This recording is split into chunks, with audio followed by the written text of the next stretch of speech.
Nah, mungkin yang tidak terlalu penting itu pada saat fase anakan maksimum ya sampai ke pembentukan malai. Ya. Ini memang tidak penting artinya di sini, justru kalau hujannya agak kurang bagus ya, jadi pembentukan malai itu akan bagus. Nah kemudian pada saat mau panen, ya petani pun mengharapkan udah kering lah ya, namanya mau panen gitu kan, jadi lahannya kering itu bagus dan memang udah nggak ada pengaruh lagi terhadap padi pada usia 100 hari lebih sampai panen. Oke ya, jadi kira-kira ini. Jadi ini uh, sebagai gambaran aja buat kita ya tentang bagaimana fase setiap tanaman terhadap kebutuhan air. Pasti nanti bermacam-macam komoditas ya itu akan berbeda-beda ya. Dan masing-masing pasti akan mengalami kebutuhan seperti ini ya, mulai dari kritis, penting, cukup penting dan tidak penting. Oke ya, jadi ini penjelasan saja ya, tadi sudah saya jelaskan gambar satu ya. Ya intinya itu saja. Jadi waktu fase-fase pertumbuhan sesungguhnya terhadap kekeringan akan dicapai ya. Nah, dan kondisi iklim yang tidak diinginkan juga tidak akan terjadi ya, atau peluangnya kecil. Artinya nanti di fase-fase itu ya diharapkan peluang-peluang apa ya kejadian iklimnya atau hujannya dalam hal ini ya itu disesuaikan dengan kebutuhannya tadi. Oke ya. Nah lalu kita masuk ke poin kedua. Ya. Jadi itu sedikit ya pemahaman tentang risk analisis. Ya, jadi analisis risiko kaitannya dengan produktivitas pertanian. Lalu kita masuk dulu ya, apa sih faktor yang mempengaruhi keragaman hujan Indonesia? Ya, tentu ini sudah berulang-ulang ya, kita bahas ya, ini dulu saja. Yang pertama ya ada pengaruh dari kawasan Laut Pasifik ya. Ini berkaitan dengan sirkulasi Hadley dan Walker ya, kita paham itu. Kemudian posisi Indonesia ada aktivitas monsun, kemudian negara kepulauan dengan bentuk topografi yang beragam, nah ini akan membentuk sistem golakan lokal, ya, lokal. Kemudian juga karena wilayah kita di tropis ya dan dikelilingi oleh laut ya, untuk gangguan siklon tropis juga ada. Nah, yang poin 5 ini semua aktivitas dari sistem-sistem di atas itu pasti berlangsung secara bersamaan kan sepanjang tahun. Kan itu ya, itulah sulitnya kita sebagai forecaster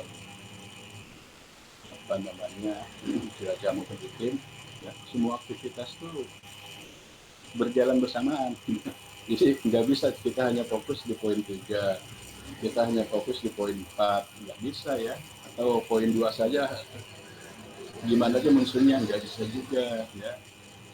Kita mau lihat di kawasan Pasifik ya, situs Hadley dan Walker itu kaitannya dengan ENSO ya. Jadi empat-empatnya ini harus dilihat ya, karena berlangsung secara bersamaan ya. Jadi masalahnya bagaimana menentukan sistem atau aktivitas yang lebih berperan atau berpengaruh dalam pembentukan cuaca di Indonesia. Jadi tentu begini ya, misalnya ya ketika BMKG menyusun perakiraan musim gitu ya, tentu poin 1, poin 2 dominan gitu ya. Tapi poin 3 ke 4 juga ini tetap perlu ada masukan ya. Perlu ada masukan, mungkin kalau gangguan siklon ini masuk terhadap awal musim gitu ya. Lalu sistem lokal ini juga kan ya terhadap kondisi musim yang polanya lokal gitu. Jadi memang harus diperhatikan.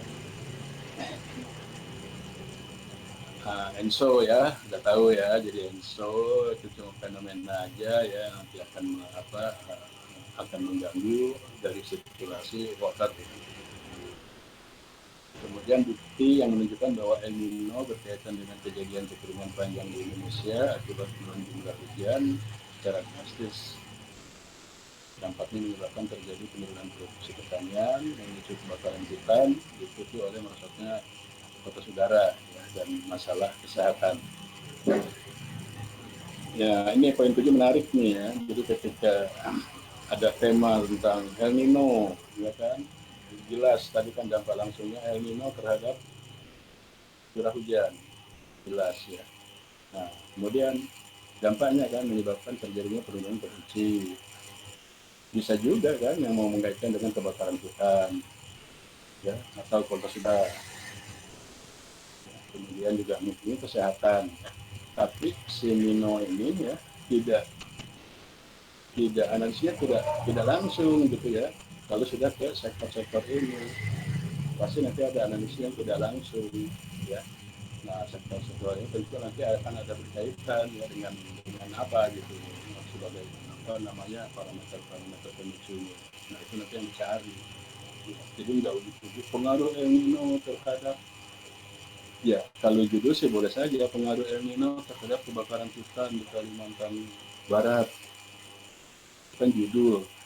Tapi ketika di metode ya tentu nggak langsung ya, metodenya pakai regresi. El Nino diregresikan dengan hotspot ya, tidak seperti itu ya, karena kebakaran itu ada parameternya banyak gitu. Ya termasuk juga tadi ini ya produksi pertanian. Oke ya. Nah di pihak lain nanti La Nina merupakan kebalikan daripada Nino ya. Ini nanti bencananya banjir. Sama ya, pengaruh La Nina terhadap kejadian banjir. Banjirnya kan juga parameternya banyak. La Nina baru hujannya. Banjirnya kalau daerah curam yang nggak akan banjir walaupun ada La Nina. Ya, kurang lebih seperti itu. Karena besarnya pengaruh ENSO pada keragaman hujan di Indonesia, perlu dikembangkan suatu analisis ya untuk menilai dampak yang akan ditimbulkan ya oleh ENSO baik secara langsung maupun tidak langsung. Ya saya katakan ini kan keragaman ini apa latar belakang ya, latar belakang kita akan menuju ke analisis langsung dan tidak langsung. Oke, ikut lagi dampak langsungnya apa? Ya. Nah, dampak langsung didefinisikan sebagai dampak kejadian ENSO terhadap keragaman hujan. Itu saja, itu namanya dampak langsung. Ya. Jadi ENSO terhadap keragaman hujan di Indonesia. Lalu tidak langsungnya adalah dampak ENSO terhadap berbagai sektor. Ya, karena ada penurunan atau penambahan curah hujan. Ya, biasanya terhadap proporsi normalnya. Ini masuk dalam analisis dampak tidak langsung. Jadi paham nih kalian nih ya. Jadi nggak bisa gitu misalnya ENSO dikaitkan dengan apa kejadiannya ke satu sektor gitu ya. Nggak bisa ya. Jadi ENSO-nya harus ke keragaman hujan dulu. Baru dari keragaman hujan itu ya mau dikorelasikan mau diapa terhadap sektor. Kemudian Caksiono 97 ya menyatakan pengaruh El Nino kuat pada daerah yang dimaksud, lemah pada daerah dengan sistem ekuatorial dan tidak jelas pada sistem lokal. Ini menarik nih ya, Caksiono 97. Mungkin ada yang berpikiran, Pak boleh nggak Pak? Saya mengkaji ulang lagi nih. Boleh ya, boleh gitu. Ini kan untuk menguatkan lagi kan ya, katakanlah di periode terakhir ini apakah iya Nino itu masih tetap pengaruhnya kuat di daerah monsun, kemudian lemah ya kurang kuat di daerah ekuatorial dan tidak jelas pada daerah lokal ya. Bagus ya bisa dikembangkan, cuma nanti mungkin kajiannya harus lebih teliti gitu ya, wilayah-wilayahnya lalu periode-periodenya gitu. Mungkin kalau Caksiono ini kan secara umum aja ya. Ya, tinggal pola monsun oke ya diberikan uni modal ya, jadi ada satu puncak saja. Biasanya puncaknya kan di Desember dan Januari. Ya, puncak hujan dan kemarau di sekitar Juli Agustus. Dulu Ya, memang Nina berbeda dengan Nino. Jadi kalau kejadian La Nina ini kan meningkatkan curah hujan. Ya, pada periode musim kemarau, ingat ya, jadi di garis bawahi. Justru kalau di musim hujan enggak ini ya, La Nina tuh ya, dari beberapa yang pernah saya hitung di periode musim hujannya biasa-biasa saja, normal-normal saja. Curah hujan bisa di atas normal ketika ada La Nina adalah pada periode musim kemarau. Nah, sedangkan pengaruhnya terhadap musim hujan tadi ya tidak jelas. Ini juga ada penelitian ya, berdasarkan pengamatan terhadap data hujan musim kemarau selama 100 tahun, panjang juga ini. Jadi secara rata-rata penurunan curah hujan dari normal akibat terjadinya El Nino bisa mencapai 80 mm per bulan. Ya, sedangkan peningkatan pada saat La Nina itu tidak lebih dari 40 mili. Ya, ini pun tadi dikatakan di periode musim kemarau. Nah, hal ini menunjukkan bahwa bencana yang timbulkan kejadian Nino lebih serius dibandingkan dengan Nina. Kan ini Kak, kenapa sih kalau judul-judul itu tema-tema yang fokus kami El Nino saja itu. Karena ini semua ya kalau datangnya seperti itu. Bencana itu bukan saat Nino itu lebih serius dibanding ketika Nina. Oke, ya berikutnya ini ada gambar sama lah ya.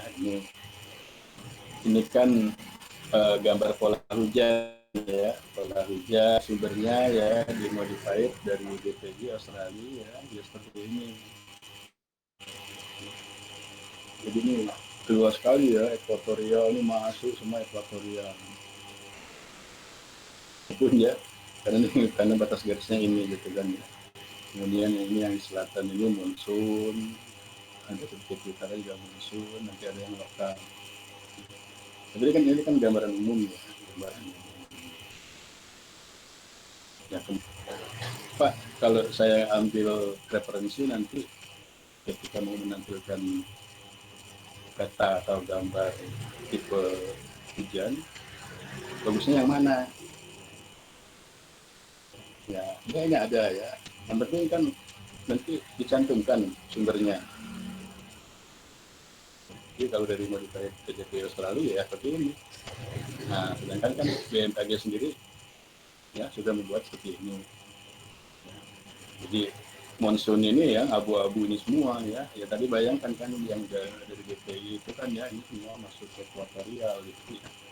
Nah, padahal kalau menurut ini ya kajian dari pemilihan tipe hujan dengan menggunakan tipe tahun terakhir ini di lokal itu kan yang hijaunya apa yang kuat kan yang ini hijau ya, ya ini cuma ininya saja gitu ya, itu kabar ya gitu ya. Kamu bandingkan tadi sama yang dari BPI kan. Nah sekali lagi, saya mau pakai ini ya nggak apa-apa ya, nanti ini dituliskan saja ya sumbernya BMKG 2021 gitu. Nah, ini yang terakhir ya, tentang keragaman.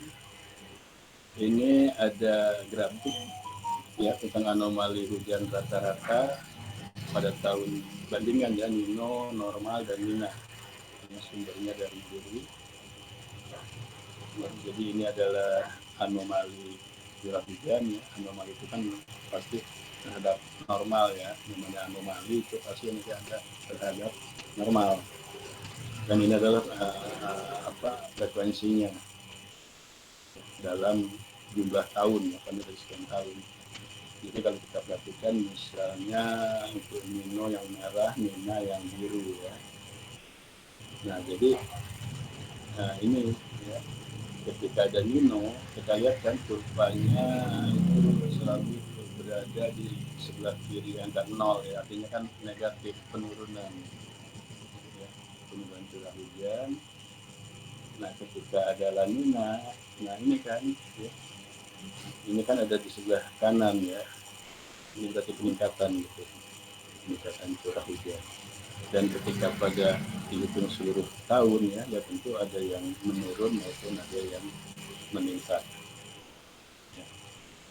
Tapi kalau kita perhatikan frekuensi tahunnya, eh, kalau seluruh tahun dihitung ya, itu kelihatannya banyak peningkatan ya kan, dibanding dengan yang pengurangan frekuensinya ya. Nah, ini kan menarik juga ya.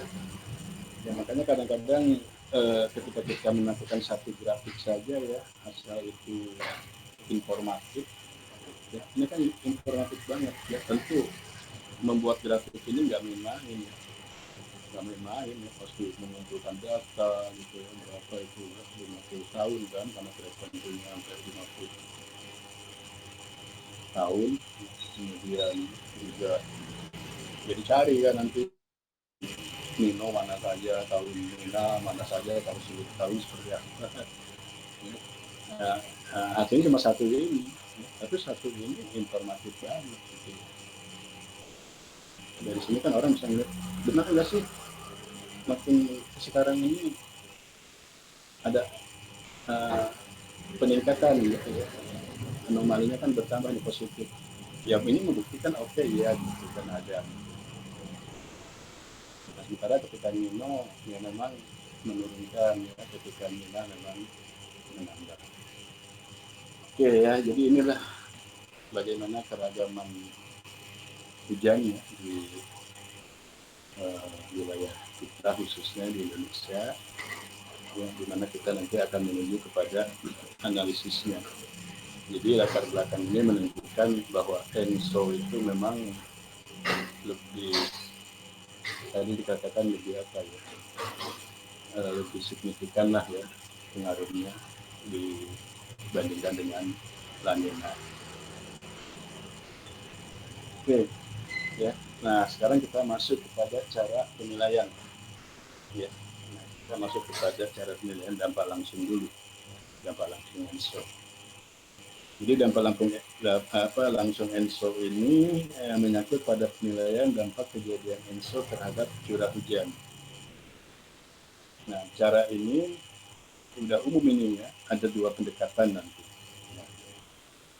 Kan kita tahu parameter ENSO itu juga ada dua kan, ada SOI, ya SOI, Southern Oscillation Index, ya. Kemudian ada ASST, anomali suhu muka laut di Pasifik. Ya, maka di sini dikatakan nanti ada dua pendekatan. Cara pertama ketika menggunakan SOI, SOI.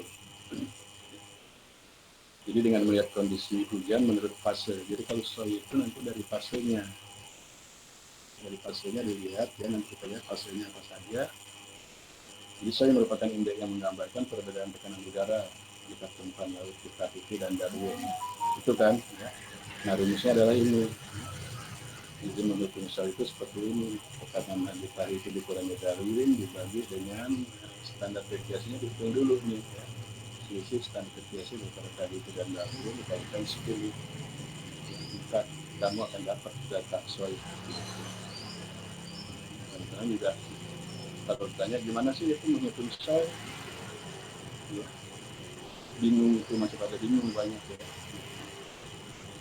Jadi selisih tadi Darwin ya dibagi dulu ya dengan selisih standar deviasi tadi itu Darwin baru dikalikan 10. Nah, emang ada kalanya faktor pengen 10 ini ya dalam persamaan ini tidak digunakan, artinya ya sudah tidak pakai 10 ya, tidak pakai 10 ya, itu nanti akan kecil gitu ya. Jadi jangan kaget juga kalau nanti kamu mendownload data soy ya, entah dari Darwin entah dari BOM ya. Itu ada dua tuh biasanya ya, kok yang satu kecil gitu ya, yang satu besar gitu ya, karena memang ya itu ada kalanya pengalih 10 ini tidak digunakan ya. BOM sendiri ya, BOM itu menggunakan rumus di atas dalam mengunduh soil ya. Jadi data dari BOM dia rumus seperti ini. Nah lalu tadi apa fase, jadi ada 5 fase ya, untuk menilai soil itu. Pertama fase 1 dikatakan sebagai konstante negatif, jadi konstan negatif. Kemudian fase 2 konstante positif, ya, konstan positif. Fase 3 rapidly falling, jadi menurun dengan cepat, ya. Rapidly falling. Kemudian fase 4 meningkat dengan cepat, ya, jadi rapidly rising. Kemudian fase 5 mendekati 0, ya, near zero. Ya, ini ya fase-fase soy ini. Jadi juga buat masukannya juga buat kalian, ya, ada 5 fase soy itu, ya, kriterianya seperti ini. Ya, lalu flying paddock, ya, dalam Buta Galung 2003 ini dikaitkan dengan fase-fase ini dengan fenomena Nino, Nina, dan netral. Ya, jadi ketika Nino itu ketika soalnya kurang dari negatif 5, ya, lamina lebih dari positif 5, dan netral antara negatif 5 sampai positif 5. Ya, ini menurut Flying Paddock. Oke, baik, ya. Nah, ini masih kita lanjutkan, ya. Jadi gimana nih menganalisis soy, ya, soy dengan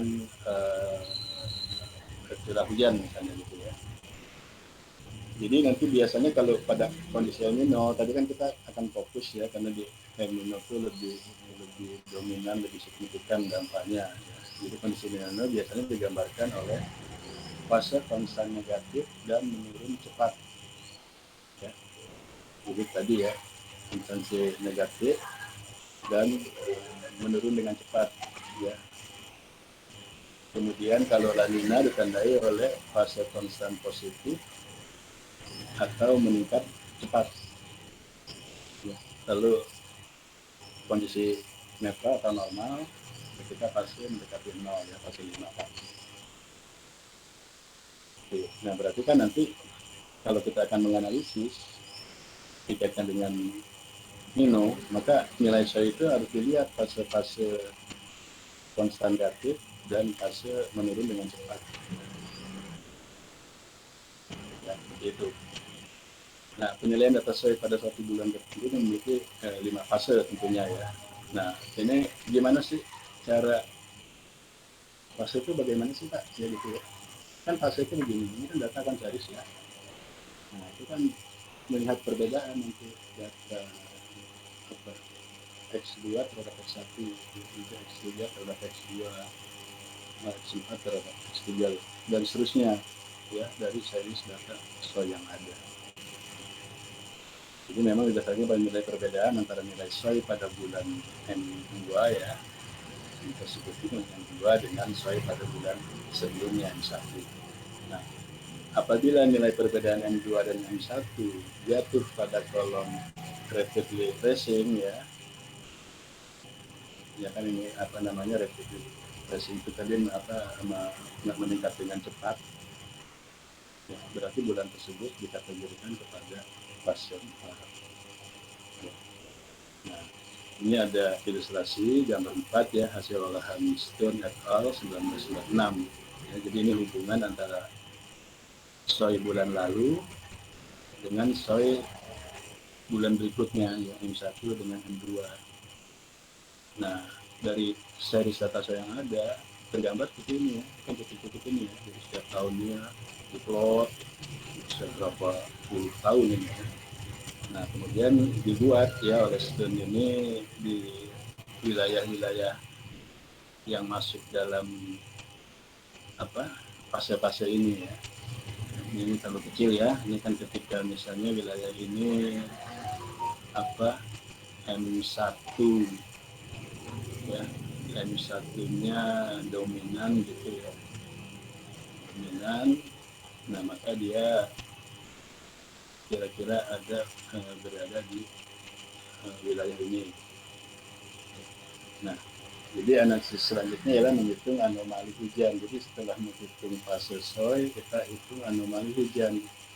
Ya, anomali hujan pasti, ya, XI dikurangi X rata-rata. Ya, jelas, ya. Nah kemudian nanti kita lihat nih ya, diolahnya pakai Excel aja, nggak perlu pakai aplikasi-aplikasi lain ya. Nanti akan terlihat nanti di kolom AXI ya, di kolom A ini dipasangkan dengan data fase di kolom B. Ya, maka ini kan gimana sih memperoleh data seperti ini ya, kira-kira seperti ini nanti. Jadi nanti datanya ya seperti ini ya, kolom apa dibuat setelah kolom A kolom B ya kita isi kolom C ya, kolom C ini diberi label ya apakah dia nino, nina atau normal. Kemudian tadi kan nino itu adalah pada fase 1 dan 3 ya, lalu nina 2, 4 dan normal fase 5. Nah dalam contoh ini untuk nino ya diberi label 1, nina label 2 dan normal label 3. Kemudian di sort ya, karena kita ini akan menarik ke peluang nanti sort dengan menggunakan fasilitas yang dari Excel kemudian di sort ya. Nah setelah itu nanti kita pisahkan ya, pisahkan kondisi-kondisi tiga tadi ya pada kolom berikutnya, kolom E, G, I. Kemudian di nomor urut ini kan mau menuju ke menghitung peluang kan selalu begitu kan ya, menghitung peluang itu begitu ya. Hitung lalu kita sort sehingga nanti di kolom eh, FHJ itu ya akan diperoleh nilai PAXI ya. Nah, rumus ini rumus biasa lah ya, rumus probabilitas peluang ya, 1 dikurangi N dibagi N per 1 gitu. Ini nanti ya di praktikum ya ada udah ya beberapa contohnya di Excel akan saya perlihatkan nanti. Nah menariknya ketika kita menganalisis menggunakan kasus sol ini tidak selamanya ya, misalnya dikaitkan dengan curah hujan nanti ya, tidak selamanya pada saat soil pada fase 1 dan 3 ya yang masuk dalam kriteria Nino ya, itu CH itu di wilayah negatif. Bisa juga ada yang di bawah positif. Nah, kenapa? Karena kan nanti kita kaitkan dengan probability peluang. Ya. Artinya nanti begini, pada tahun El Nino ada itu dari grafik soil itu curah hujannya meningkat misalnya berapa 10 mili. Oke ada, tapi kan dari sekian tahun itu ada probabilitasnya nanti. Oh, tapi probabilitasnya kurang dari 10%, kan sama juga bohong gitu ya. Oh, ketika fase 1 3 mau negatif ya, sampai negatifnya kurang turun sampai 50 mili dan probabilitasnya bisa sampai 70-80%. Nah, seperti itu. Tapi maksud saya ini akan memberikan pencerahan kepada kita. Tidak ada kalanya pada fase Nino itu curah hujan meningkat, cuma peluangnya kecil lagi dan intensitasnya juga kecil. Itu kebalikannya juga pada saat La Nina, pada saat fase mana 2 dan 4 enggak harus bertambah semua nanti ya, anomalinya ada nanti berkurang juga. Oke, iya berkurang, tapi kan kita bicara probabilitas. Berkurang sekian miliar, probabilitasnya kecil ya, misalnya di bawah 10%. Ini yang menariknya nanti ya, dari analisis ini. Lagi-lagi ini pengolahan-pengolahan sederhana yang menggunakan Excel, menampilkan grafik, tapi informatif sekali. Oke, ya ini contoh ya, ini contoh saja tadi ya di grafik yang tadi ditampilkan ya kurang lebih penjelasannya seperti ini ya. Jadi di sini akan diperoleh nanti pada saat di kolom El Nino ya N-nya 11 ya, kemudian anomalinya negatif 181 ya, ada di nomor urut 1, maka peluangnya dihitung yang ini, peluangnya adalah 0,92. Jadi pada saat Nino ada anomali positif, peluangnya 90%. Seterusnya seperti itu ya mungkinnya. Nah kemudian ini ada menarik kan ya, kalau dilihat kan tadi grafiknya dari data di Cilacap ya, tidak dipengaruhi oleh ENSO, bahkan ada kecenderungan bahwa dampak La Nina dan hanya cenderung menurunkan hujan. Ini La Nina pun bisa menurunkan hujan dari probabilitas tertingginya ya. Dari contoh gambar tadi bulan Januari ya, dan jika digunakan untuk bulan Agustus tentu nanti hasilnya akan beda ya dengan seperti ini. Jadi grafik tadi untuk bulan Januari. Oke ya, nah ini kita masih bahas tentang tadi kan ya, kan ada dua cara ya, kita masih mau menghitung pakai fase ENSO, ya, fase soil. Ini salah satu contohnya. Jadi ini saya buat ini peluang hujan terhadap soil di bulan Januari. Ya, jadi ketika kondisi El Nino, nah saya katakan tadi, ya, El Nino ada loh peluang menambah curah hujan sampai 100 mili. Jadi peluangnya cuma 20%. Ya. Tapi di kondisi El Nino itu akan menurunkan hujan sampai 100 mili, itu bisa peluangnya mencapai 80%. Bahkan lebih dari 100 mili itu peluangnya lebih dari 80%.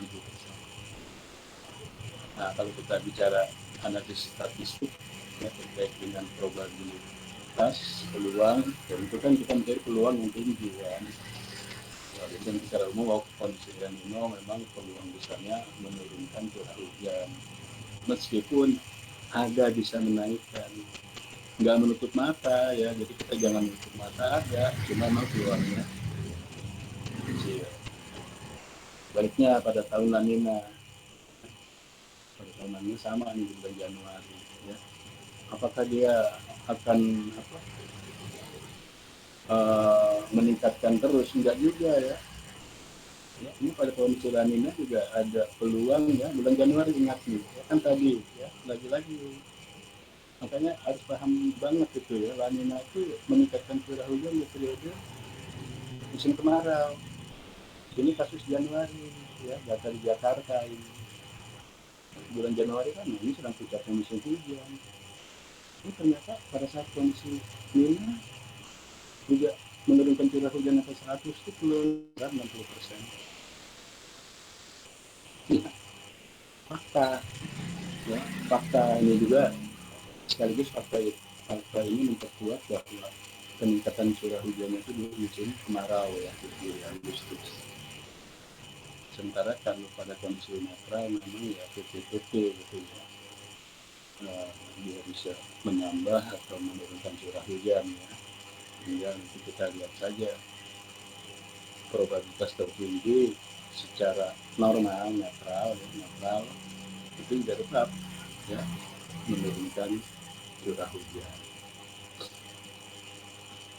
Oke ya. Nah menariknya itu.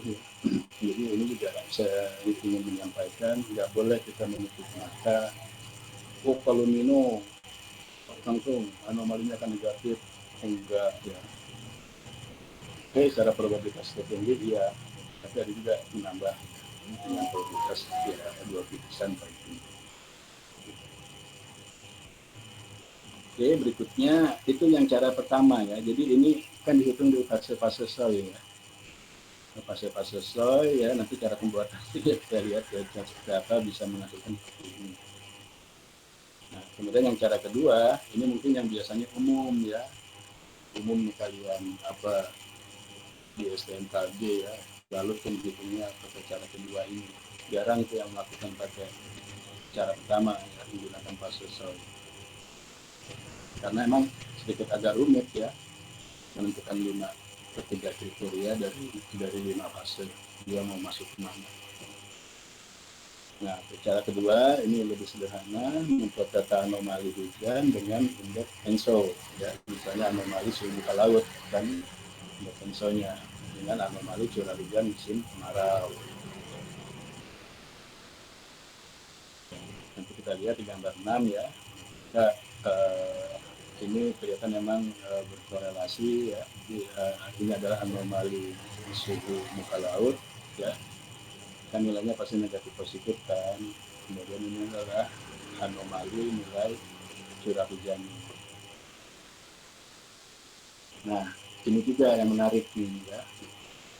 Selama ini ketika mau dibuat scatter plot atau regresi, ya selalu langsung ASST, ya, ingat ya, selalu langsung ASST dihubungkan dengan CH, misalnya CH MK, curah hujan musim kemarau. Harusnya dengan anomalinya, jadi proporsional anomali dibandingkan dengan anomali. Makanya lihat nih kan, kok curah hujan ada negatif Pak. Ini anomalinya loh, ya, bukan real faktual curah hujannya. Ya. Dan yang benar seperti ini, antara anomali dengan anomali. Maka nanti keluar persamaan untuk menduga curah hujan berdasarkan SML, ya, dengan apa nilai korelasi 0,2. Jadi dari graf ini kelihatan nanti semakin besar nilai anomali, ya, artinya semakin positif adanya El Nino, data anomali hujan semakin negatif. Dan ya, ini ya, jadi anomali SST positif, ini berasosiasi dengan Nino, ya, maka anomali curah hujan pun negatif, ya. Dan kalau dia negatif berasosiasi dengan La Nina, ya, dia akan cenderung kan meningkatkan anomali curah hujan, ya. Nah, dari sini tuh bisa dilihat ya, artinya bisa dikemukakan ya, disimpulkan jika terjadi El Nino dan anomali simultaneous Pasifik sekitar 2 derajat Celcius,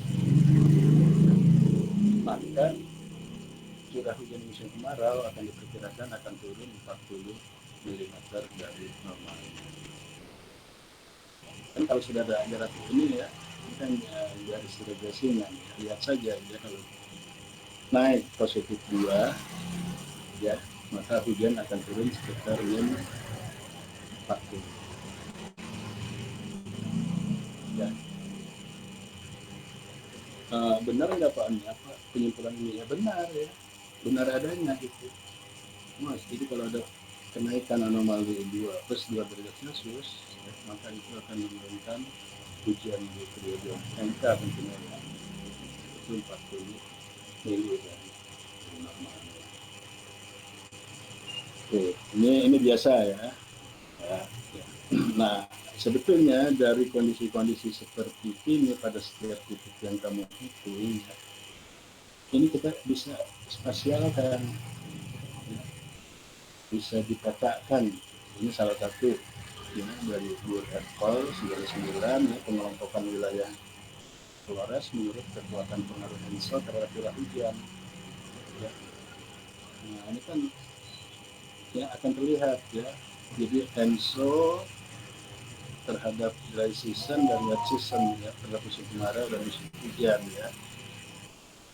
Contohnya terhadap dry season ya, ini kan katakanlah antara lemah sampai kuat kan ya, dominasi. Walaupun nanti ada ya beberapa, ini mungkin Flores beberapa kabupaten ya atau kecamatan ini ya, itu tidak pengaruhnya tidak ada ya.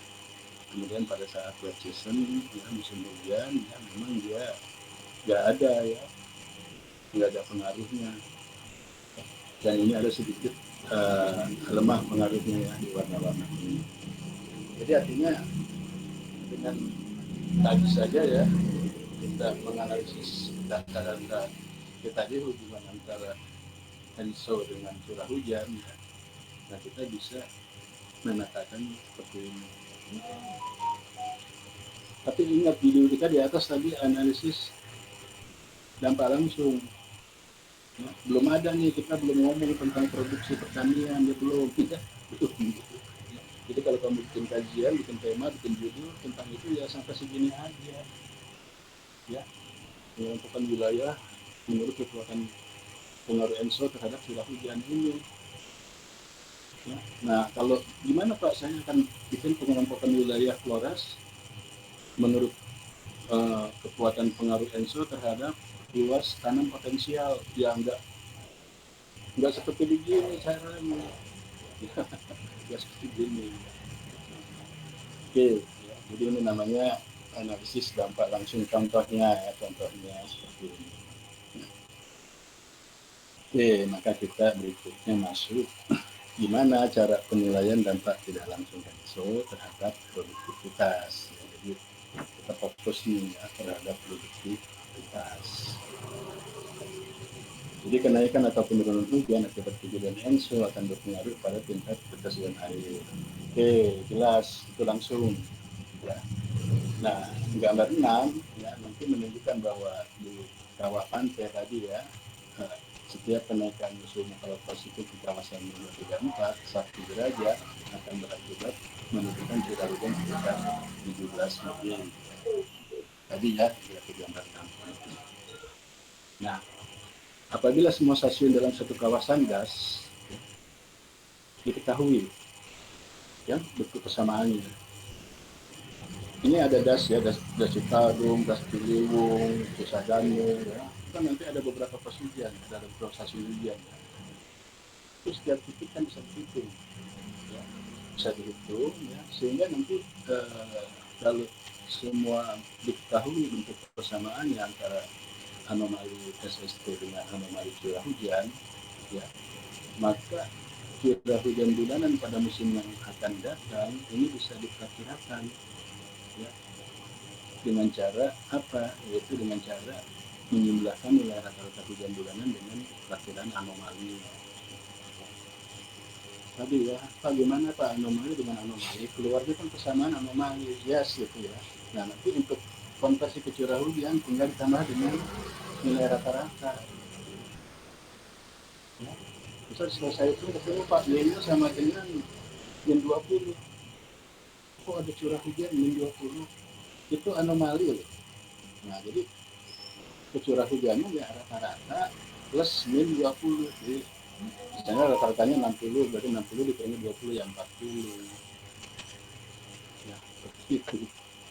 Dan itu kalau menurut saya itu yang benar ya, jadi meregresikan anomali dengan anomali. Baru nanti untuk curah hujannya ya ditambah dengan nilai rata-ratanya. Ya, ditambahkan dengan nilai rata-ratanya. Sehingga uh, misalnya ya pemodelan atau menghitung ya menduga gitu ya, cukup dengan cara ini pun bisa dan menggunakan regresi ya, itu punya itu persamaannya gitu ya. Nah kalau ASST kan nggak ada ya satu nilai ya, sedunia tuh pakainya itu ya, nggak ada ya. Anomali SST yang dimiliki Pondok Betung beda dengan Dermaga Bogor yang nggak ada, sama semua, tapi kalau curah hujan kan pasti berbeda-beda. Nah, selanjutnya, kemudian apabila hubungan antara curah hujan dan debit wajib diketahui, nah, mengerti ya, kok ujung-ujung ke debit. Nah, tadi kita sudah menduga curah hujan dari ASST, ya. Nah, lalu bisa kita duga, ya, dan keluaran dugaan curah hujan dengan debit. Oh bisa Pak? Bisa, yang penting kamu punya data debit, ya, dibuat persamaannya. Jadi ini persamaan antara curah hujan ya, yang akan diperkirakan dengan debit ya, nah, akan terjadi ya. Nah kalau itu sudah ketemu maka luas tanam potensial di wilayah tersebut bisa diketahui. Nah ini sebagai contoh ya, contoh ini perhitungan nanti luas tanam potensial ya dalam satuan hektar di kawasan Waduk Kedung Ombo ya. Kedung Ombo, debit inflow Waduk Kedung Ombo ya satuannya meter kubik per detik. Nah ini diduga curah hujan X ya. Ya ini penelitian dari LAS et al ya, usaha semua menunjukkan ya, diperoleh ini ya persamaannya. Jadi menduga debit Y berdasarkan perakiraan curah hujan tadi yang sudah hujannya yang sudah dihitung antara hubungan dengan curah hujan dengan ASST Nah, kebersamaan debitnya menghasilkan ini ya dengan koefisien korelasi cukup tinggi ya. Nah, kuadratnya aja determinasi 71%, jadi hanya bisa lebih dari 71%. Oke, ya. Oh sudah nih, kita sudah punya persamaan debit ya. Lalu persamaan juga hujan tadi sudah ketemu ya, sudah ketemu. Nah, maka berikutnya gimana menghitung luas tanam potensial ya, LTP. Nah, LTP ini dirumuskan seperti ini. Luas tanam potensial itu dugaan debit yang tadi dihitung ya, Y debit itu akan dibagi dengan kebutuhan air irigasi. Logis kan? Nah, makanya ini pentingnya gitu ketika masuk ke sektor ini pertanian yang ke produktivitas padi. Ini kita harus mau nggak mau ya apa ya, kita memahami ya tentang gimana sih itu luas tanam potensial itu tadi ya. Itu kok walaupun di ilmu iklim nggak ada gitu ya, kita mau nggak mau harus uh, uh, paham ya luas tanam potensial debit itu kan debit dibagi kebutuhan air irigasi ya, maka bisa dihitung luas tanam potensialnya. Nah, debit tadi dihitung dari curah hujan yang dihitung dari pengaruh ENSO tadi ya. Nah, jadi tidak ada nanti pengaruh ENSO langsung terdapat LTP. Ya, nggak ada, itu salah banget gitu. Nah, jadi harus mengalir seperti itu. Nah, ini sudah rumus baku ya, dan logis ya, luas tanam itu kan bibit dibagi bukan air, maka berapa yang akan bisa dialiri. Nah, lalu kita mengacu kepada ya, karena kita akan bicara padi, nah jangan lupa juga tuh ya, oh kita ingat aldeman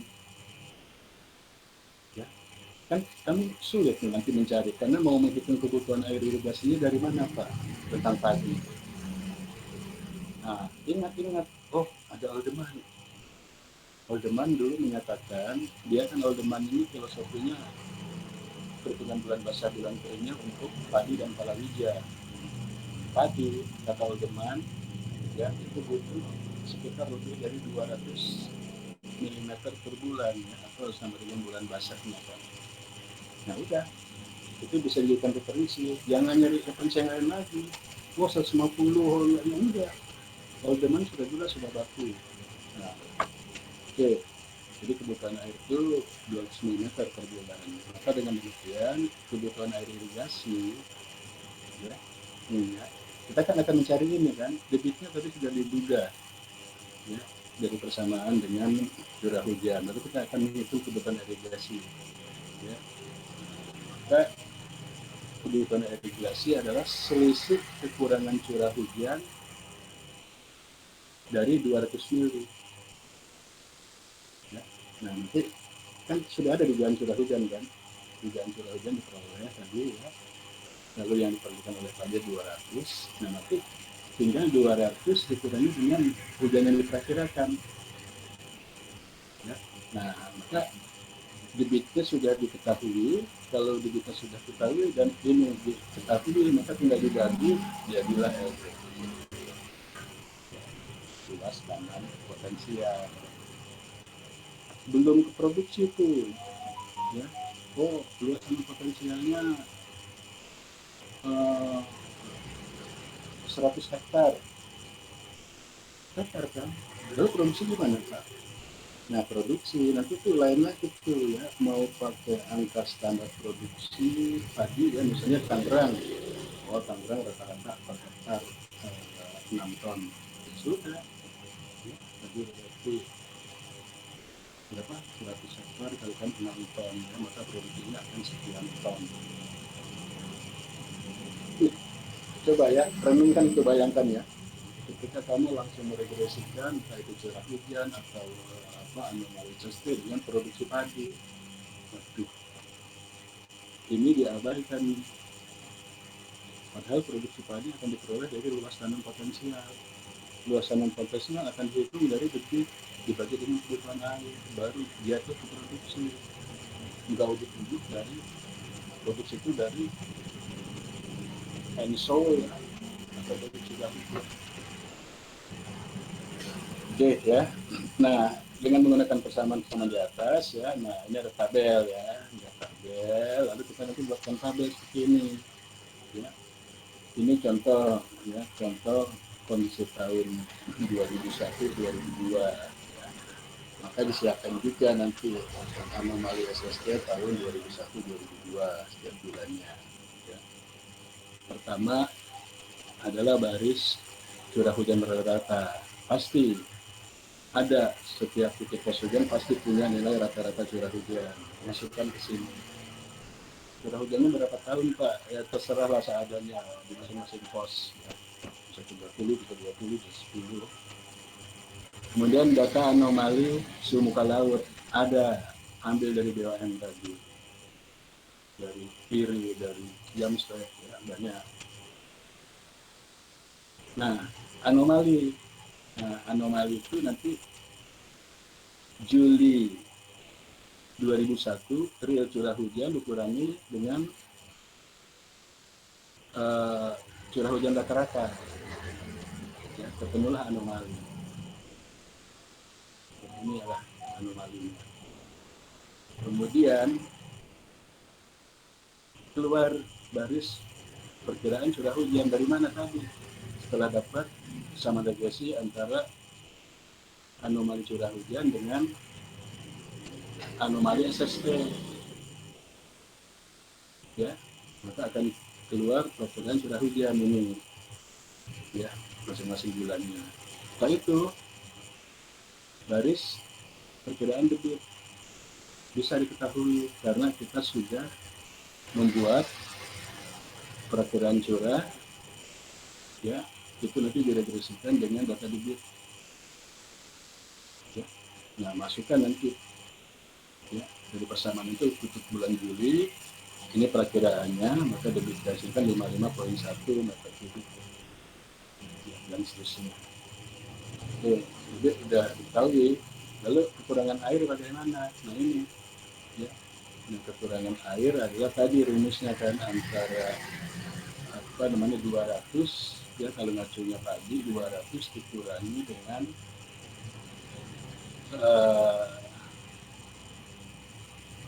200 dikurangi dengan perakiraan curah, ya. Ini kan perakiraan akan 50 mili ini, padahal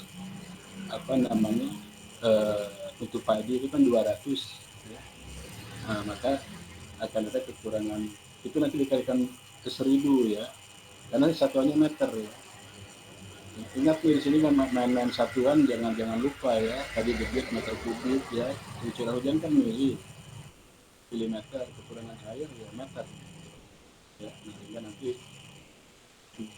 menjadi satuan meter. Contohnya nanti di bulan Juli 2001 itu kekurangan air 0,141 meter, ya, dan seterusnya. Nah, nanti di bulan-bulan yang 0 ini nggak ada, ya, karena perakiraan curah hujannya lebih daripada 200, ya. Kekurangan air ketemu, hitungkan LTP kan. Nah, LTP tadi, ya, dengan rumus perakiraan debit dibagi dengan kekurangan air, maka ketemulah ini. Nah, terus di dalam penelitian atau perhitungan ini ada lagi satu data yang harus diketahui, yaitu data rata-rata rata-rata keluas tanam. Nah, tadi kan ini perhitungan di kawasan Waduk Kedung Ombo, itu kita sudah terima data. Oh, di kawasan Waduk Kedung Ombo, ya, itu rata-rata luas sawah yang bisa diairi 63,6 ribu hektar. Artinya apa sih? Artinya nanti ketika kami menghitung potensi luas tanam ini yang lebih dari 63,6, yaitu sudah, ya, dimasukkan 63,6, ya. Contohnya ini, mungkin nanti hitung-hitungannya ini lebih, ya, lebih dari 63,6 berarti kan sudah maksimumnya 63,6 gitu. Ya. Kalau nanti misalnya di sini 80.000 hektar Pak, tuh yang 20.000 hektarnya gimana itu kan? Orang di Kediri Ombok cuma sekian, ya itu. Jadi itu ya, ini perlu data ini. Ya ditanyakan saja. Ya. Kalau pas kamu mau yang punya sini, tanyakan saja ke pengelola Kediri Ombok, Pak, luasan sawah ya, yang diairi melalui waduk ini berapa hektar sih? Harus punya, kalau enggak ya sulit nih nanti ya menentukan batas maksimum di sini. Jangan-jangan nanti lahan kabupaten lain yang diambil. Oke, nah maka dengan tabel ini ya nanti ini dipraktikum ya, ini menarik ya nanti cara-cara hitungnya bisa kayak ini, ya maka ini bisa dibuat narasi ya. Jadi berdasarkan tabel 1 perhitungan luas tanah optimum ya untuk padi itu kan berdasarkan nilai LPP minimum pada akhir bulan pertumbuhan ya. Jadi maksudnya perhitungan LPP itu ya, itu kan berdasarkan nilai LPP minimum pada bulan akhir masa pertumbuhan ya. Nanti kita contohnya seperti ini ya, misalnya jika padi yang diambil varietas umurnya 4 bulan ya, kemudian luas tanam yang aman untuk penanaman di bulan Maret yang kita kembali ya, di bulan Maret itu kan umurnya 4 bulan kan, Maret, April, Mei, Juni ya, Juni panen ya. Maka kalau tanam di bulan Maret ya, maka uh, itu adalah 48.000 hektar ya. Nah data tadi itu kan kondisi 2001-2002 ya. Nah ini kalau diasumsikan bahwa kondisi hujan Agustus sampai Desember 2002 mirip dengan 2001 ya, maka luas tanam yang aman untuk tahun 2002 pada penanaman bulan April ya, ini kita lihat kan ya, penanaman bulan April ya, ini kan diasumsikan sama nih hujannya ya. Nah maka tanam di April 4 bulan kan, April, Mei, Juni, Juli ya, maka luas tanam potensialnya 39.000 hektar ya, 1,1. Kemudian kalau bulan Mei 34.000 hektar. Nah, penanaman seluas maksimal 43,6 hanya dapat dilakukan untuk padi yang penanamannya dari September sampai Februari. Jadi ya, ini kan maksimum ya. Berarti yang ditanam mulai dari September sampai dengan Februari. Ya, kalau itu kan ya, September dihitung 4 bulan jadi akan maksimum ya. Oktober juga sama kan maksimum, November juga akan maksimum. Maksudnya tadi narasi itu seperti itu. Nah inilah ya. Nah lalu dikembalikan kan ke tema tadi, pengaruh MSO terhadap produktivitas padi. Jadi uh, mana misalnya di kawasan gas Cisadane atau gas Manala gitu ya, terhadap produktivitas padi. Nah dihitung seperti ini ya. Nah kan udah ketemu nih ya. Nanti kalau ditanam bulan bulan Maret ya, maka itu akan menghasilkan 48.000 hektar. Lalu ditanam di bulan April 39, di bulan Mei 34. Produksinya gimana? Tanya saja ya. Di Kedung Ombo itu biasanya 1 hektar itu menghasilkan 5 ton misalnya. Oh berarti yang ditanam bulan Mei itu akan menghasilkan 34.000 kali 5 ton ya, jadi sekian ton ya, sekian 100.000 ton atau itu ya, jadi Jadi jelas ya, jadi apa namanya, tidak langsung meregresikan entah itu curah hujan atau anomaly SSC atau SOI terhadap data produksi padi. Enggak ya, ini benar-benar nggak ada ya. Nah, data produksi padinya nanti dikonversi setelah ketemu luas tanam potensial.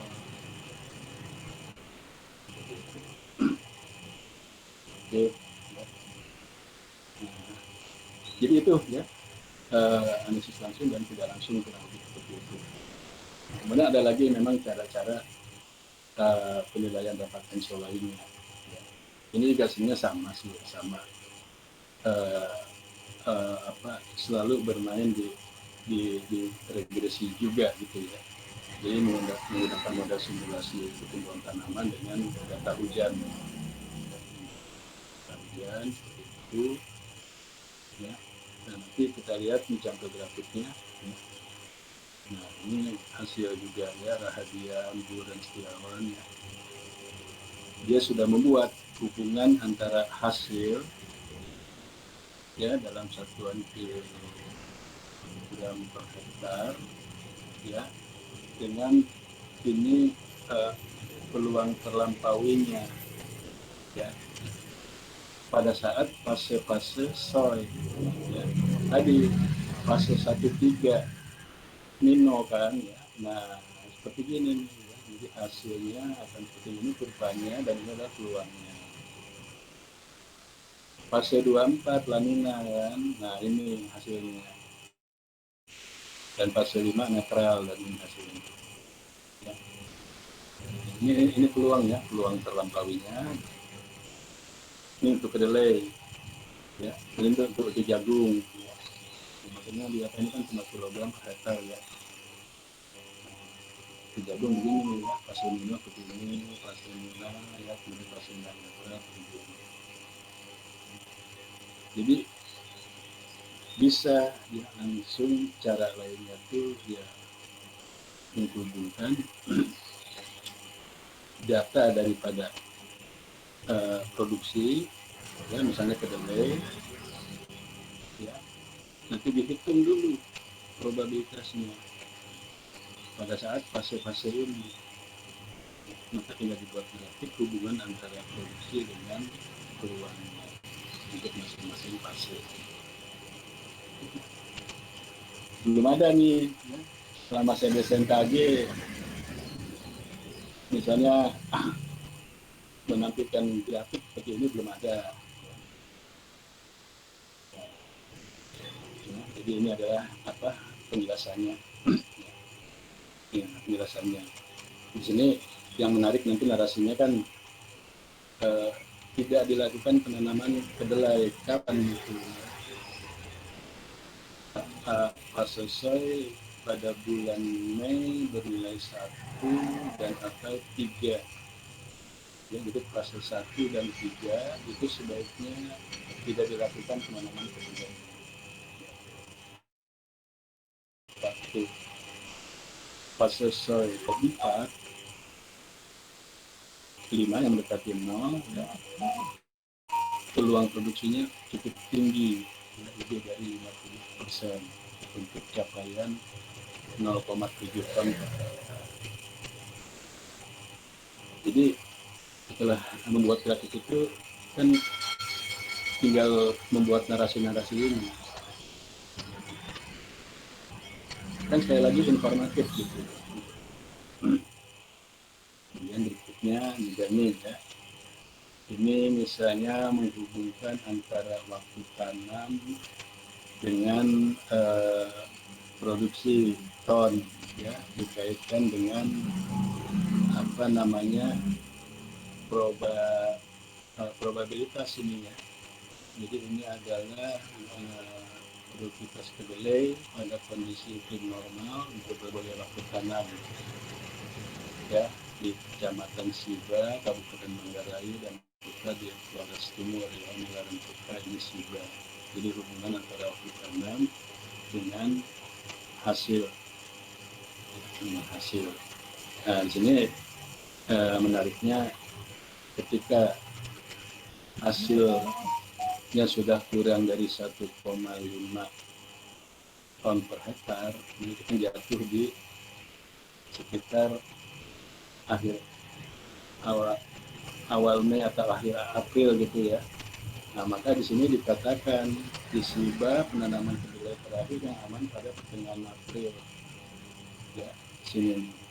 Ya, jadi masih aman. Tapi kalau dilarang tuka itu jatuh pada Maret. Maret.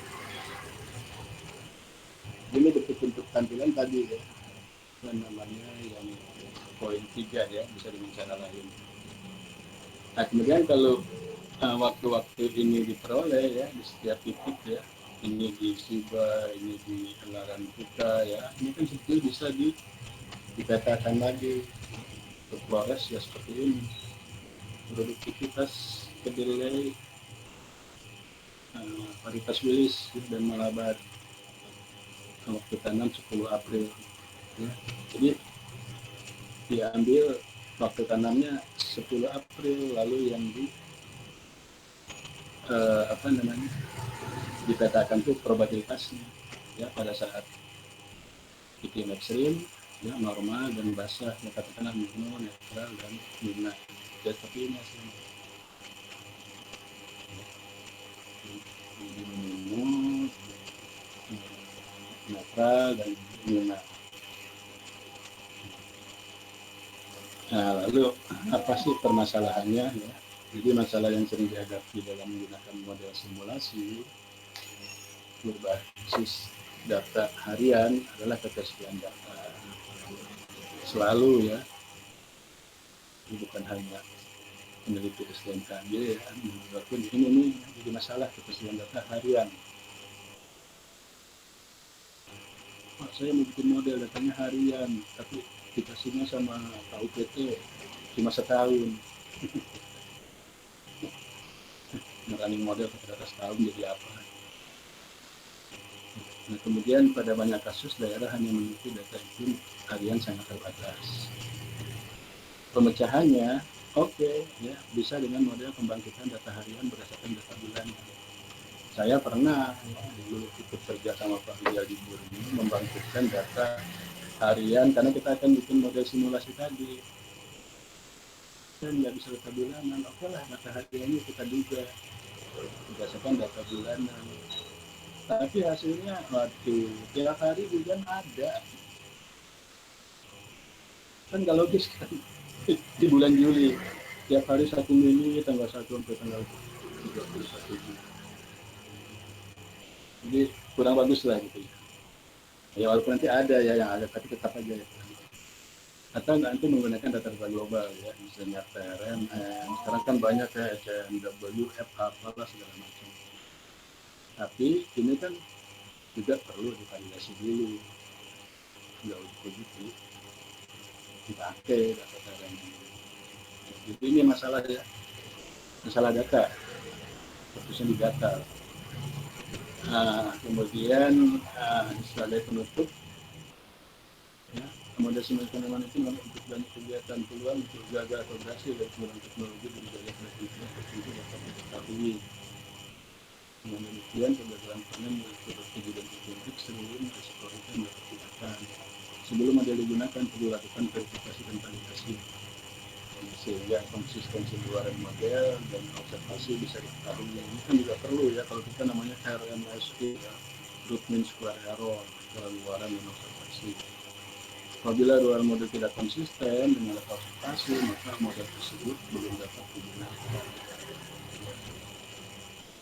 Kebanyakan di sini nih peneliti-peneliti dari BMKG, gimana kamu uji kecepatan model itu? Oh ya pakai RMSE Pak, root mean square error. Berapa nilainya?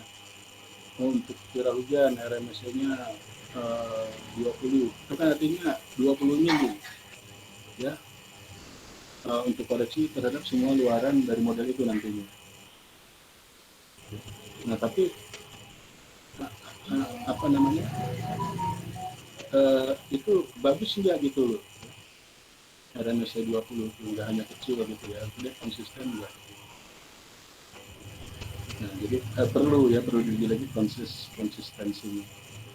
Jadi pendekatan ini suatu mata tergantung pada sejauh mana selengkap apa data yang dimiliki ya. Nah, keterbatasan data tidak seharusnya menghambat memang ya. Masih banyak jalan lain menuju rumah. Ya, tadi ya, ada pembangkitan data, hujan bulanan, harian dari bulanan, pakai data global ya, RMA, misalnya ya, blended lah, apa macam-macam. Iya, semua itu memang terkait. Jadi kira-kira ini ya, kebetulan ini referensi-referensinya banyak sekali. Memang Pak Bur ini memang memiliki ini ya, peneliti banget lah, banyak banget ya bikin apa jurnal maupun buku. Oh ya, jadi ini kira-kira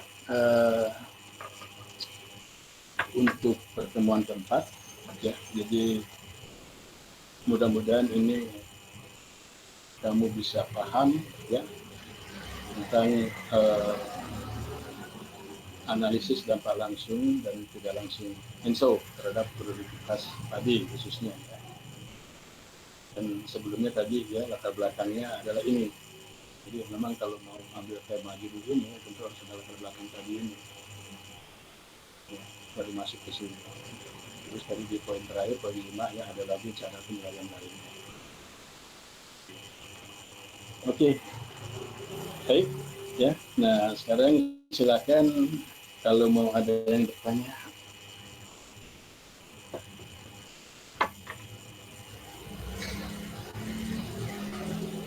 Mohon izin Pak. Ya, silakan. Mohon izin tadi kan untuk kebutuhan air tanaman padi tadi kan pakai aldemen ya Pak. Nah, kalau misalnya kita mau meneliti tentang analisis resiko iklim tanaman lain selain palawija sama padi itu pakai apa ya Pak? Soalnya kalau aldemen kan itu padi sama palawija aja gitu Pak. Iya, ya, itu dulu. Ya, Iya Pak. jadi gini ya. Nah, oke. Ya, nantinya karena ini kita fokusnya dalam menghitung produktivitas padi, ya, maka akan dihitung tadi kan kekurangan air itu, berarti kan kekurangan air itu padi kan. Nah padi ada referensi aldeman, ya, mengatakan itu dia harus ada di bulan basah. Bulan basahnya berapa? 200. Ya, bisa.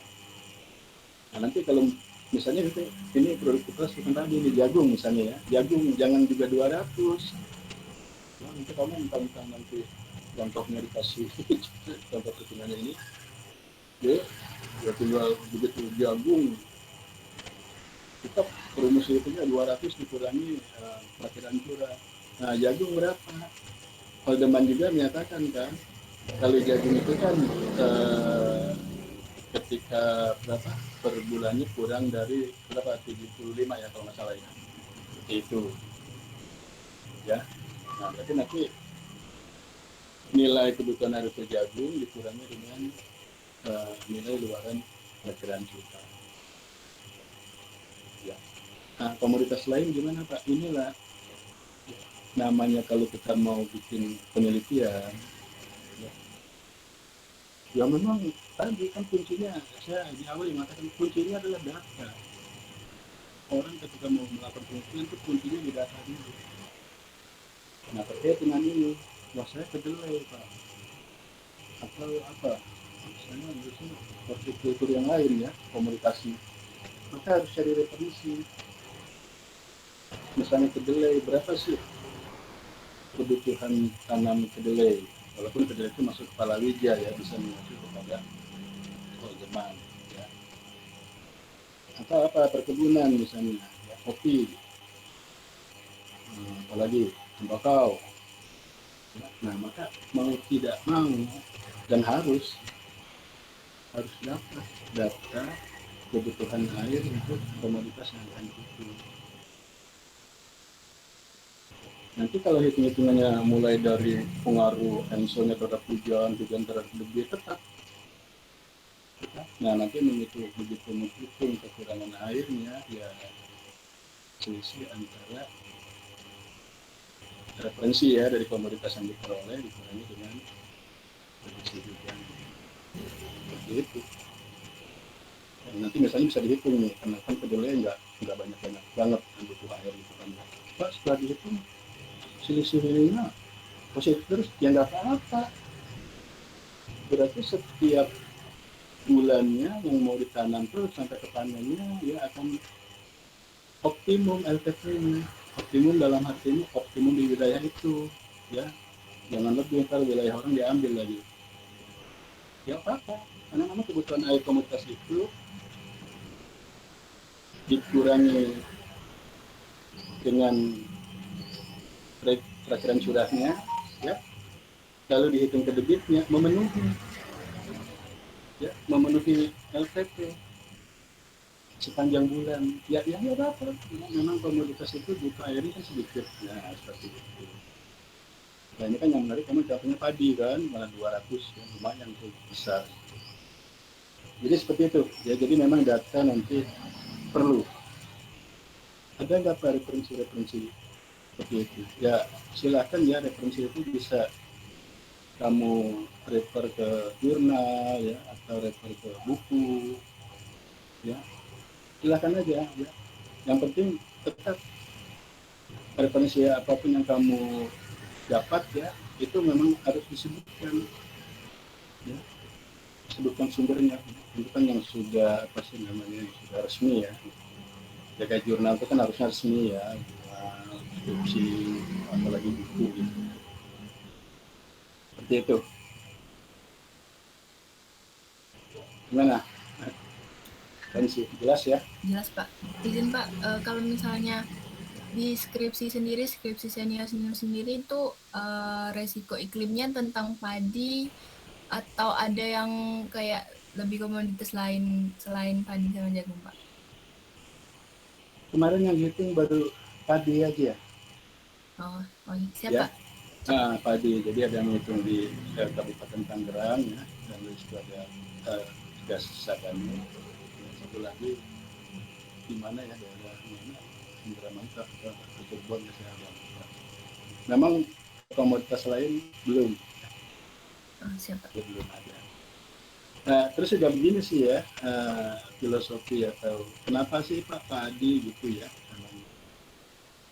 Nah, pertama tadi kan, ini kan mengaitkan nanti debit air.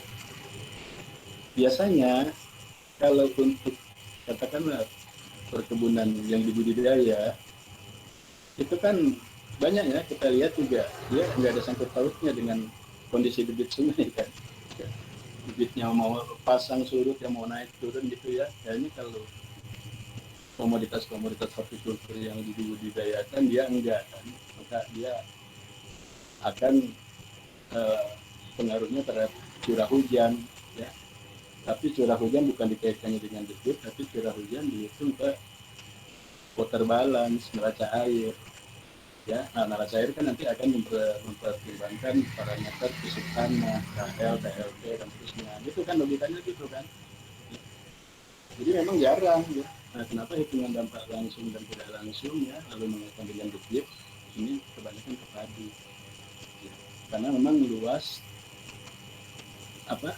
tanam yang diairi oleh irigasi kan kalau padi gitu kan. Ya. Kalau misalnya tanaman apa, kopi atau apa ya itu kan nggak ada ya, nggak ada irigasi yang dialirkan ke perkebunan. Ya, jadi kalau komunitas lain ya selain tadi palawija lah misalnya ya, palawija pun masih jarang juga ya, jagung pakai irigasi enggak juga gitu ya, pakai hitungan water balance saja. Jadi kalau yang lain mungkin water balance saja hitungannya ya, itu tambahan. Tapi di sini saya yang paling penting ini apa, filosofinya gitu ya, pemahamannya, aturannya gitu, bahwa El Nino nggak ujuk-ujuk selalu harus dikaitkan dengan sektor, dampaknya ke sektor. Nah, ketika mau menghitung pasti itu tadi ada urutannya ya, dia kemana dulu berpengaruh. Dia ke sini. Nah, ini lalu mempengaruhi apa lagi? Ya, hujan pengaruh debit gitu kan. Kalau debit akan berhubungan dengan luas tanam potensial begitu kan. Nah, baru setelah LTP diketahui baru bisa dihitung dikonversi ke produktivitasnya. Jadi maksudnya ini ya, analisis dampak langsung dan tidak langsung itu seperti itu. Kan tadi ada contoh-contoh lainnya kan, itu kan dari apa, dari apa ya, itu kan langsung produksi, ya kan, berupa tadi produksi dengan uh, capaian probability, ya.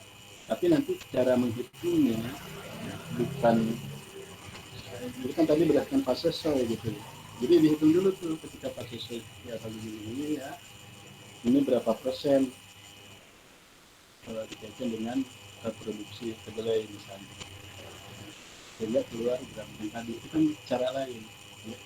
Jadi kalau itu emang menghubungkan antara fase soy dengan produksi langsung, nggak ada di situ nanti harus ada ngitung debit luas tanam potensial, enggak kan, itu kan cara-cara lain gitu.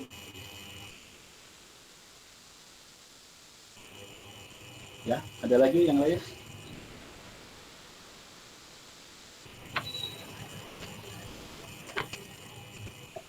Izin bertanya Pak. Ya, silakan itu. Izin Pak, untuk yang penentuan lahan potensial tadi itu, lahannya itu dihitung semua atau cuma yang lahan pertanian aja Pak? Terus yang Ini luas tanam potensial itu kita belum melihat ya di daerah itu pokoknya kan hitungan ya dari pengaruh adanya ensur, kemudian kepada curah hujan, lalu kepada debit, maka bisa dihitung LPT. Oh, LPT-nya pada bulan A itu 200 hektar, kan? 200 hektar. Nah, 200 hektar, tinggal kan kalau kamu sedang menghitung pada suatu wilayah yang maksimum luas tanamnya itu cuma 100 hektar, berarti maksimalnya 100 hektar di situ. Walaupun hitungan luas tanam potensial akibat memo curah hujan debit itu 200 hektar, ya tetap saja maksimalnya dijatuhkan 100 di situ.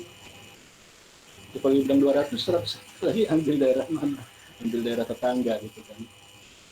Ya. Nah, dan keluaran daripada LPT itu hektar. Ya, jadi itu kalau dibilang maksimum juga belum ya, tapi oke, di satu daerah itu sudah jelas kan kalau data daerah ada kan, tanya Pak Bupati, Pak Camat, Pak di daerah Bapak ini berapa sih luas tanam tadinya, itu ada datanya. Oh, di kampung saya cuma 10 hektar gitu kan, atau 100 hektar. Nah, LTP ya, LTP itu menghitung ya satuannya dalam hektar nanti ya, tidak tidak melihat itu nanti di daerah itu maksimalnya berapa enggak. Nah, ketika di daerah saya cuma 50 hektar, lalu kamu hitung LTP, LTP-nya keluarlah 100 hektar, berarti di bulan itu bisa maksimal tuh semua daerah pertanaman padi di wilayah Bapak tuh bisa ditanami gitu. Tapi kan belum tentu nanti kalau LPP-nya hitungannya 40 hektar, enggak Pak, untuk bulan ini itu nanti cuma 40 hektar tuh yang bisa apa potensi gitu kan, berarti yang 10 hektarnya yang enggak ya gitu. siap Pak. Terima kasih Pak. Ya. Yang lainnya ada?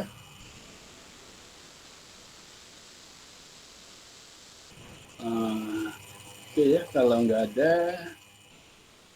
ya mungkin ya karena waktunya juga sudah cukup ya. Ini nanti ya setelah ini kita akan saya kirim ya, bahan tadi, dengan nanti saya kirim contoh perhitungan di Kabupaten Purwakarta ya. Tapi caranya ya seperti itu. Nah, ini kan kalau yang di paparan ini di wilayah Kedungombo ya. Itu ya nanti silakan kamu pelajari. Karena hati-hati cara meregresikan juga tadi antara anomali dengan anomali ya. Berarti harus menghitung anomali dulu, curah hujan ya. Lalu harus punya data debit. Kalau ngomong periode musim kemarau berarti akan kaitannya di periode musim kemarau gitu. Karena kan ini yang selalu bermasalah. Kalau di musim hujan kayaknya wilayah Bapak berapa 10 hektar, di musim hujan 10 hektar bisa tanam semua, istilahnya begitu. Tapi kalau di kemarau kan nggak bisa. Maka tadi ada analisis dan langsung kita langsung untuk disajikan. Dan nanti juga tolong dicoba ya, saya berikan juga data itu kan titik nanti ya, contoh di Kabupaten Purwakarta pada data titik pos hujan Purwakarta, nanti saya berikan juga pos hujan Cibuka mana, jadi Purwakarta juga. Nah, maksudnya kan tadi ya, kalau kita kan klimatologi nggak kasus itu per titik ya, beda dengan teman kamu di Prodi Mateo kan ya, kecelakaan pesawat di Bandara Cengkareng ya udah dari spasial kan di Cengkareng gitu. Nah, ini kan enggak Kabupaten Purwakarta ya, ketika kamu baru ngitungnya dari pos hujan Purwakarta ya itu berlaku di wilayah sekitar pos hujan Purwakarta. Nah, ketika mau bicara kabupaten ya ada berapa nih pos hujan di Purwakarta, banyak itu ya, ada Cibuka mana, ada Purwakarta, ada Dangdur, ada macam-macam ya, Waduk Jatiluhur, itu banyak tuh pos hujan, itu harus dihitung itu gimana gitu ya, baru nanti kan dikatakan ya seperti tadi yang Flores itu. Nah, itu akan saya kirimkan. Nah, kalau untuk yang besok tolong juga tuh gimana tuh, saya mau lihat tuh ya hasil dari hitungan peluang kekeringan pakai SPI ya. Lalu coba